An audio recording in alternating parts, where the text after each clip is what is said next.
Custom zone sculpting is a way to structurally engineer the enhancement for proper balance, correct product consistency, precise product placement, and it eliminates excessive filing. Let's review the zones and some key features of the nail.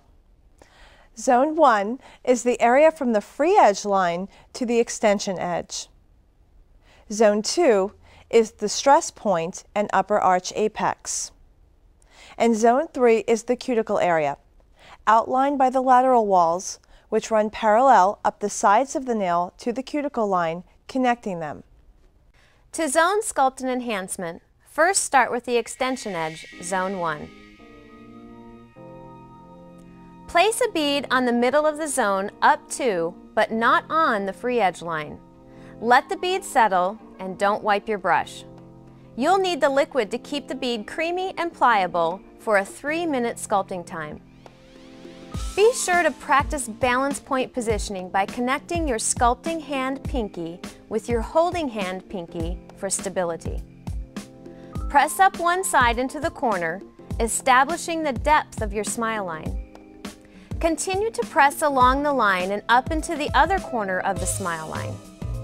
Be sure to establish the entire line, including both corners, immediately when the product is at its most workable. Use small controlled presses to fill in the smile line with a smooth motion.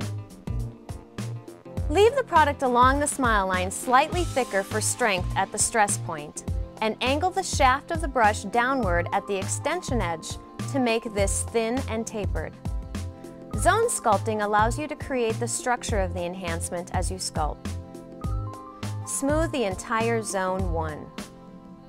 Wipe excess liquid out of your brush and use the flags to clean and refine the line. Eliminating excess liquid will prevent possible overexposure often caused by monomer running to the sidewall and cuticle areas of the nail. Now look at the zone you just created from the side view to be sure that the nail has the start of a correct structural design. Next, apply a bead to Zone 2, the apex. Place this bead to the middle of the nail plate, up to, but not on the smile line of Zone 1. Once the bead is placed, let it settle a few seconds before pressing. Firmly press the product from side to side, working on the back side of the bead to keep it tapered towards Zone 3. Concentrate on making complete contact with the nail plate on the entire zone, following the radius of the nail.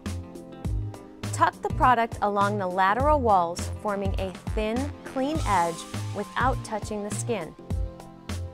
Lightly feather the product into Zone 1.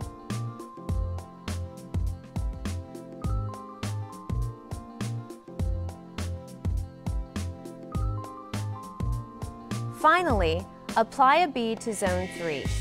Again, place the bead, let it settle, then press from side to side until the entire area is covered up to, but not beyond the tiny free margin all the way around the cuticle area. Angle the brush as you sculpt so the product tapers as it blends into the tiny free margin. When zone sculpting, remember, less is best. Use small controlled beads in the proper mix ratio and always sculpt with the brush, not the file. Create thin enhancements so you have less to file off during finishing. This will translate to a reduced chance of surface breakdown and more natural looking enhancements. Less trauma to the natural nail from filing means a healthier, stronger, natural nail foundation.